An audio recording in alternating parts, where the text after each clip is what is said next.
Welcome to this week's edition of On Trial, where we go inside the trials run across New South Wales to try and find you a winner at tab meetings across the state. We're going to start with Menangle. In fact, I've picked two out from Menangle last week.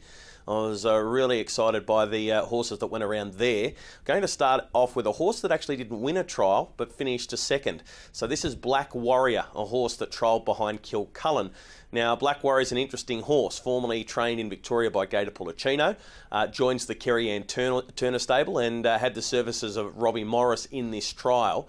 Only a C1, taking on much better performed horses, so I think he is definitely one worth following. Now, he got plenty of breaks. He was able to squeeze up on the inside, didn't go around a horse, and Robbie Morris was asking the horse to extend over the final little bit, but I thought he did enough in the trial to suggest there's a C1 win in him.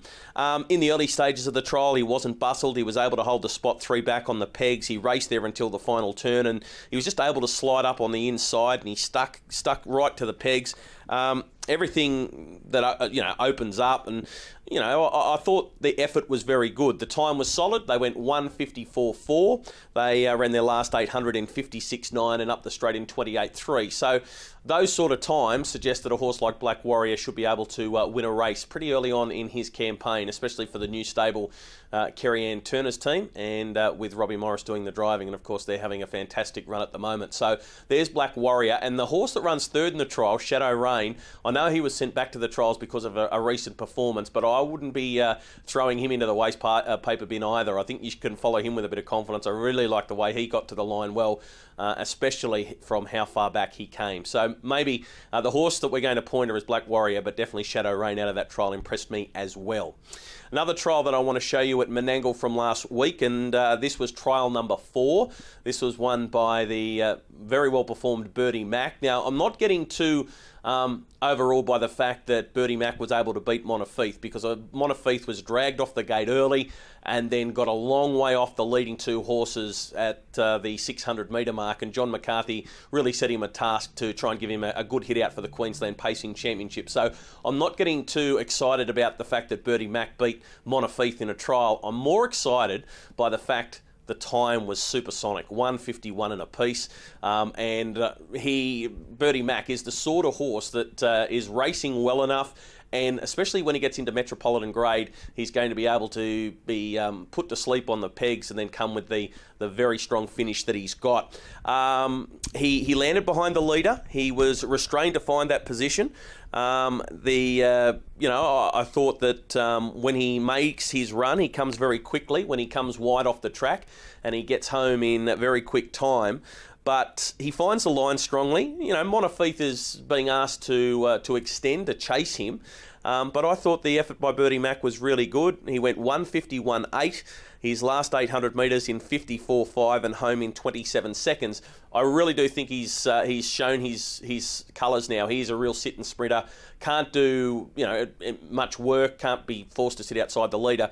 But when he's coiled up on the pegs and he's given one shot at them, he is absolutely electric. So I think we can follow Birdie Mac, especially as he steps up from C4 company into Metropolitan grade. So Birdie Mac, that was trial number 4 from the Menangle trials back on the 20th of October. And then the last one today is a trialer from Newcastle. Now, this was on Wednesday the 21st. It was trial number 1. It was Lauren Pinella's first drive back at the trials after that nasty injury she sustained from a fall at Menangle back in June.